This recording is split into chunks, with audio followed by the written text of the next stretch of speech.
that sleeping with tape over your mouth will improve the quality of your sleep. So for the next 30 days, we're gonna test this theory. Roll the footage.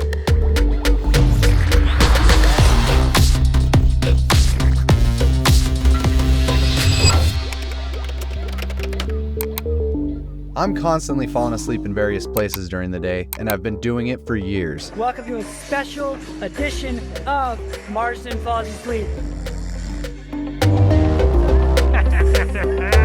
Although this has become some kind of inside joke between my friends, I was left wondering the deeper meaning for why this keeps happening. It was obvious. I wasn't getting enough quality sleep at night, and that something had to be done. Over a year ago, I met with a nose doctor and figured out that I had a deviated septum. Surely, this is what was going to fix the issue. Oh, how do I look? I went through the surgery and made the recovery, but I was still falling asleep during the day and feeling unrecovered. My next option was to do a sleep study. This is like to check if I have sleep apnea or whatnot. This would monitor my vitals and give me a better understanding of what's happening at night. Could I possibly have sleep apnea? Wish me luck. After I got the results back, it turned out that I didn't actually have sleep apnea and that I stopped breathing the normal amount, whatever that means. So what could I do now to find the sweet nectar of deep sleep? People rave about sauna and cold plunging and how much it improves their sleep. I've been doing both of these for a while now, and although they make me feel amazing, I don't think that they were fixing my issue. That's when I heard about this wild idea. Taping your mouth shut at night to promote nose breathing. There's actually some science to this because it actually can change the structure of your face and your nasal passages. I felt like there was no way that this could be the answer. Taping my mouth shut like I'm some sort of hostage? And I immediately noticed a huge difference. And I wouldn't say like my sleep was horrible. Taping shut the mouth during sleep can allow people to shift over from being mouth breathers and snorers to nose breathers. That air that comes in through the nose is slowed down, it's filtered, it's humidified, and it's conditioned. So by the time it gets to your lungs can absorb that oxygen so much easier. After hearing of all these benefits, we went on our own journey to see if taping our mouth shut would improve the quality of our sleep. Meanwhile, through all of this, I've been sleeping just great my entire life, except for when I have a cold. But out of solidarity for my homie, I too will be taping my mouth shut. We're going to track both our sleep and our recovery through our Whoop data and determine if this is the solution. In theory, here's some of the pros and cons for why someone would do this. Improve oxygenation by optimizing the exchange of oxygen and carbon dioxide in the lungs. Reduces dry mouth and throat. Might reduce snoring and sleep apnea. This would enhance sleep quality. And the cons could be anxiety or discomfort from having tape over your mouth. Remember, we're not medical professionals and we highly recommend you talk to your doctor or specialist before trying any of this out. I've been doing this experiment for 2 weeks now, and this is another company that we just found, a guy local here. It's called Dream Recovery. All right, good luck, buddy. Give me a thumbs up. Julian, you're not gonna try it? Yeah, Come on, man. that's tonight. So far, so good, but I haven't had sleep in extenuating circumstances. While we were embarking on our own study, we met a few people that had different experiences with the same study. Oh, what hasn't Elliot done? Have you tried it? I think I might have tried it for about 10 minutes. We've been doing it for the whole month. And what do you think? I think it's snake oil. It hasn't made a difference for me. I didn't have a green recovery for 3 weeks. And as soon as I took the tape off, went straight back up. Do you normally snore? I don't know. Ask Jay. He doesn't snore. No, I am apparently. Maybe caused some form of like stress response. Like just in case you need to take a breath through your mouth, maybe. I don't know. The reason we made tape is because I personally sleep significantly better. Just more sound, I wake up less, feel more rested in the morning. So from a personal perspective, you know, it's been life-changing for me. So it's one of those things, it's like you almost have to try, I think, and get used to and see it through to really get a full experience and a full opinion on it. While we were on this deep dive into taping our mouths shut, we also looked at how breathing could positively impact our performance in the gym. I think there's something wrong with my back.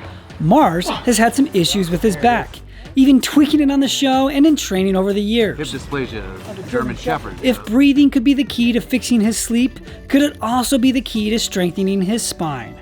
To find out, we went to our local breathing expert. We are now going to be doing what's called hypopressive training or fitness.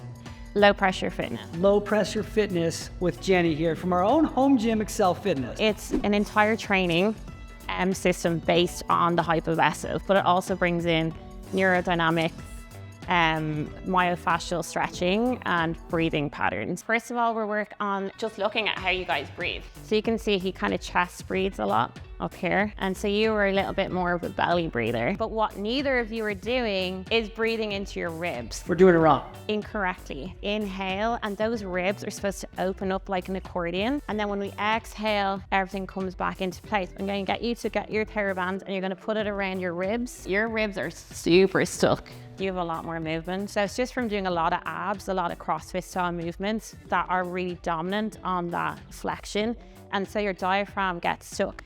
And then that will cause pressure to go somewhere. So it'll either come out here, it'll come out your back, or it'll come down your pelvic floor. So you now have a chance to go back and start and reconnect your body on a really deep level with the most important thing you'll ever do, which is breathing. It's the first thing you do, it's the last thing you do. We'll do a diastasis check just for the shits and giggles. It's something that happens to women in pregnancy when your abs separate. You know, you guys both were pregnant last week. No, yeah, I don't even know how you operate. Yeah, we basically did a pregnant woman's breathing class. The idea for that is to learn how to brace your core better so that when you're doing like a heavy back squat, you're using your core properly so that you don't herniate. So it's not just about the width, it's about the integrity of the fascia. The integrity of your fascia is good. Not my character. That's a way that diastasis will come out from men's hernias. Oh, dude, you've got a bit of a gap going on. Do I? Mm-hmm. She was worried about your sponginess. Oh yeah, I do have quite a bit of sponge, yeah. There's definitely a little bit of sponginess going on. Is sponginess good or no? No. All it means is your abs have slightly separated. Oh. And all that's from is incorrectly breathing. Or like a lot of like sit-ups, toes to bar, anything that's a crunch. If you think about it, if you're constantly crunching, that pressure has to go somewhere. So herniated discs, anything like that is intra-abdominal pressure. It all makes sense. Like, and as I said, so breathing for you and learning how to breathe, and actually these hypovasives will help with your back so much. The reason that like Arnold Schwarzenegger stole this is because it looks so good on stage. And that's why you'd probably see that really famous pose where he's doing this. The vacuum is made famous by Arnold and other bodybuilders, but the vacuum is much more than just a bodybuilding pose. Yogis have been using this for years to strengthen their core. But before we could do that, because we're CrossFitters and we're just tight all the time, we first had to loosen up our rib cages. I knew this would be painful for you because look how much more movements. Mars can get right under his ribs there. And to lay on those balls. And then we got right into the vacuum, or as she kept saying, hypovasives. Is that what she said? This will help you with the hypovasive. It's a mystery. Yeah, she has this accent. She's Irish. Irish, she's a sweetheart. Scottish? If we get it wrong, she's gonna be pissed. And she also wanted to point out that her tooth that's sticking out is because her son headbutted her in the head and knocked her tooth out. And she was very embarrassed and didn't want to be on camera, but was kind enough to come do this. I didn't even notice. You look great, Jenny. You look great. Yeah, we're good. Well, thank you for hosting this, Jenny. So you're creating a plunger within your core system. So your abs don't do anything, they just go along for the ride. Low expectations on me. Yeah. I love an underdog. So for beginners, we usually do 3 rest breaths. And then on your 3rd breath is when we go into the hypovasive. Inhale, exhale through your pinky, grow, grow, grow. Inhale. Last one, exhale all of the air and open up those ribs. And there you go, there you go. So we're gonna do a couple of on the ground and you'll see how gravity will help you.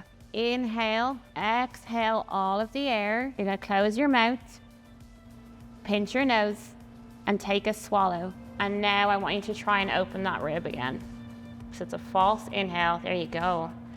That's really good. Really good. Well done. Good? Yeah, you did really good. There you go. You got movement. I got movement. Not a lot, but considering how tight your ribs are, it's really good. This is a glute bridge, but it's not like your usual glute bridge. Dorsiflex those toes. We're gonna inhale. You're gonna exhale into the apnea. And now slowly come up into a glute bridge. Keep it, keep it, keep it, keep it. Good. Inhale. Exhale, drop your bum back down. Hands come back over. wildly different. Like, you're getting serious vacuum, but you are actually getting a vacuum. So we always do this at the end of one of these classes. We have our instructor pick the star student of the day. Well, God loves a trier, so. I did not see that coming at all. At all. There's a whole Irish philosophy that if you're too good, we like to bring you back down a little. Knock you down a peg. Knock you down a peg. Start student, 1 game win streak done. Yeah. Okay, so if breathing can brace you for a heavy back squat, it can help you sleep. Can you also do the reverse of that? Get a little amped up, you get a alert. little fired up. Okay, yeah. I think our buddy Andrew Huberman has the answer there. Andrew Huberman, Yeah, right? You know, yeah. Through the Whoop app, we're gonna use breathing to become extremely alert, but I'm going to the stress monitor. We're doing increased alertness down there on the right. Because we were chilled, now we're trying to come up. Sit or lay down in case you experience lightheadedness. So if you guys want to truth along with us, hop in. 3, 2, 1, starting session.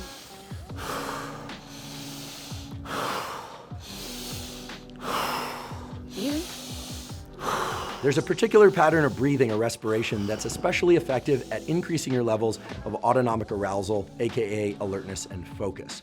And that's referred to as cyclic hyperventilation.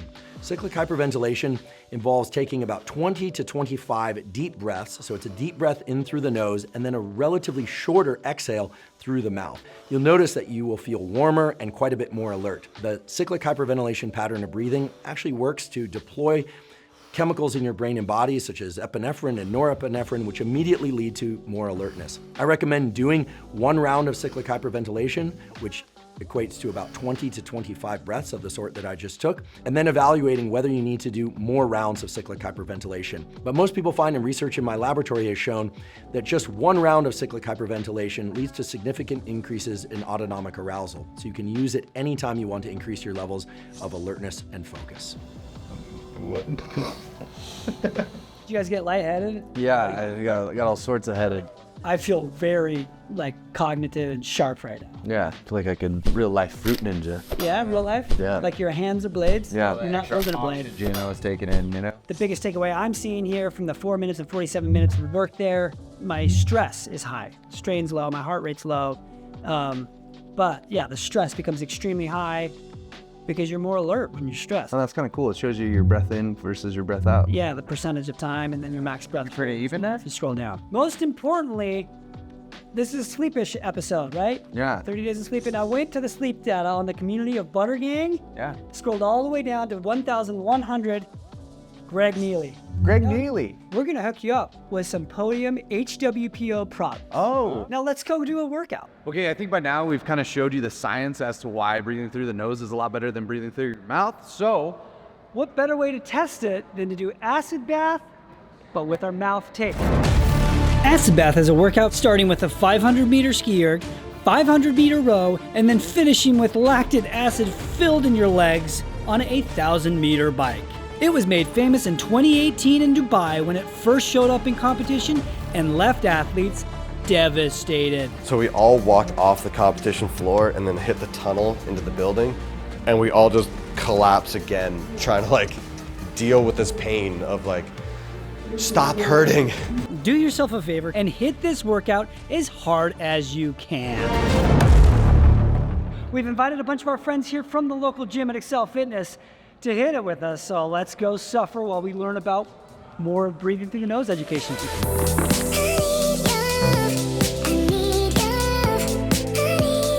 all right, let's get that workout. Oh yeah, it's the mustache really.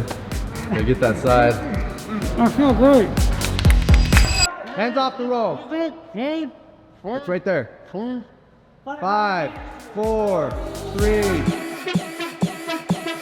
We've done this a few times, we've retested it, but never anything to this caliber of taping your mouth shut because it's a breathy workout. I paced the ski erg and rower. I was significantly behind you, and then we had Coach Joe up in the corner as you guys both got off the ski erg and off the rower at about the same time. Yeah, I felt like I've got a good lead here. I don't need to improve or increase my pace much. In the other heat, Billy and Julian were neck and neck until they got onto the bike. But with the tape over the mouths changing the game, who would come out on top?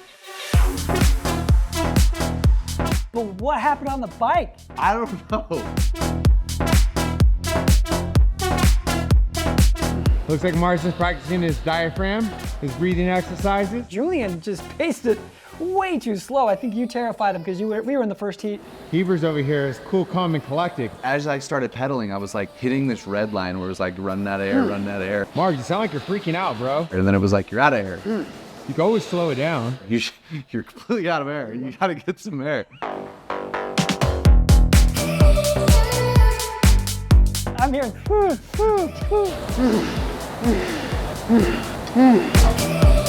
Coach Joe currently in the lead by about 50 meters. Heber's the closest to Joe.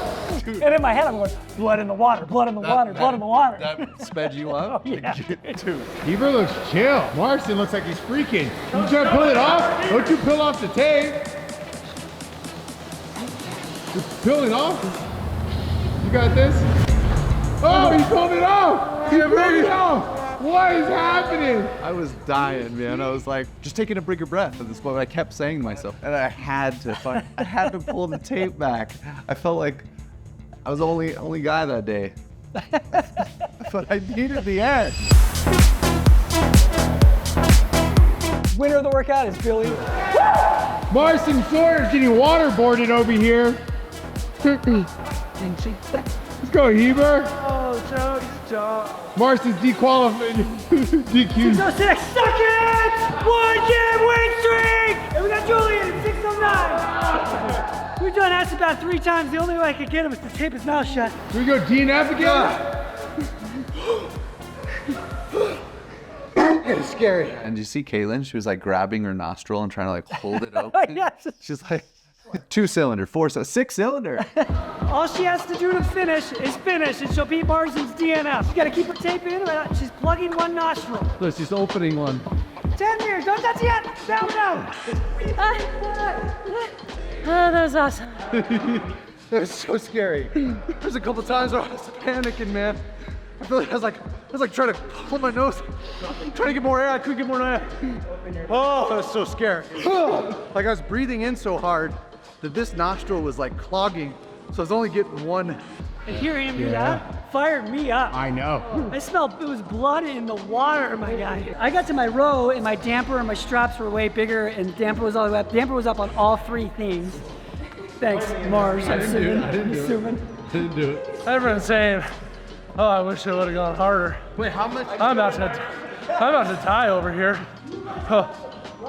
Same time. Yeah. But you finished like 30 seconds ahead of him. Really? Like 20 seconds. Oh shit. He was like 540 So and who you were had like the top 609. 5? Joe had? I think Billy. I Billy? think Billy, him, and me and Tyson were like right around the same. 1-game win streak, baby. Every time I like took a big breathe in, this like suction to my nose. I was like, I need that. Yeah. I love that. I've never taped my mouth. This is the first time I've ever taped my mouth. So I feel like now I know the threshold I want. I'm like, let's do it again in like 10 minutes. So I'll do better. I should have pushed it harder. It burns worse afterward. Did you have any benefit? No, not at all until the very end where I was kind of thinking to myself, like, I might actually not be able to breathe anymore, but it's just my legs moving. And yeah, I don't know. I felt pretty good after. Yeah, I was like, let's go hard. Next time, we'll try it again. Why not? Of course, Julian. I thought it was 1,000 meters in a ski erg. I get to 530, I see Billy come off. I was like, it must be 500. I'm like, thank God, because I was like, I got another 500 to go. This happens every workout. You'll be like 3, 2, 1, go, and then he starts it. He's like, wait, what's the workout? It was 3, 2, 1, go, and I go, Julian, 500 meters. Not a great listener. Not a great listener, no. Neither am I. All right, people, I'm here with the woman that first discovered how bad I actually slept. She said I stopped breathing at some points, but I'm just kind of curious what your take is on me wearing the mouth tape. The mouth tape, it's the best thing that's ever happened to my sleep. To your sleep? I know it's helping you, like your health is good. That's what I care about. I would say the most, but second place to that is the fact that I can sleep now because you're not snoring. And even your surgery for your deviated septum didn't help. So I'm on board. Can confirm, mouth tape improves your snoring. So we went for a good 30 days, and at first it's obviously not very comfortable because you're doing a very different routine than you're used to doing. So once I got used to that, I felt like I was able to like get into a more ritual of a sleep, and I think it was worth it. I think I actually slept much better, and I feel like I recovered more. I didn't wake up with a dry mouth. According to my Whoop data, it improved my sleep by 5%. 5% improvement? 5%, I'll take those percentages, man. Those are good. I don't want to keep falling asleep on the internet. For me, it had a negligible to almost negative impact by just a minor amount. But I'll say I never had problems sleeping with my mouth shut. I always do. And so I had nowhere to really benefit from it. And so all it really did for me was like I'd go fall asleep with tape over my mouth, and then my wife would ask me a question and I'd have to tear it off and answer the question. And you're like, no, I'm out. Yeah, now I'm done talking. I'm just gonna mumble to you.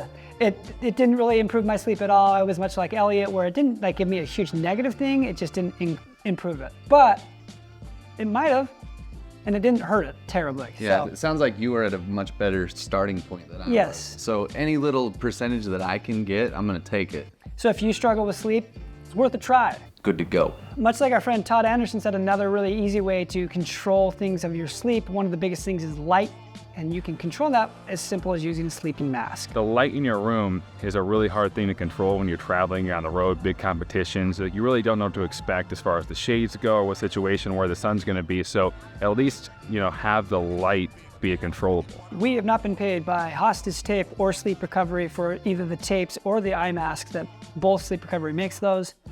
But we have been paid by PODIUM, and we have a collagen Sleepy Time protein company. Yeah, and Whoop, Thanks, guys. If you want to find out more information about why nose breathing is so important and why you should be doing that regularly, whether that's taping your mouth shut or just warming up with 10 minutes on the bike, breathing only through your nose, check out Breathe. That's James Nestor's book. It has a ton of valuable information in there that you could take it or leave it. Yeah, thanks for watching the show, everybody. Let us know if you go and tape your mouth shut and see if it improves your sleep, because it worked for me. If you guys want more information like this, like and subscribe. Leave a comment down below if you're going to tape your mouth shut, and if you're not, sweet dreams.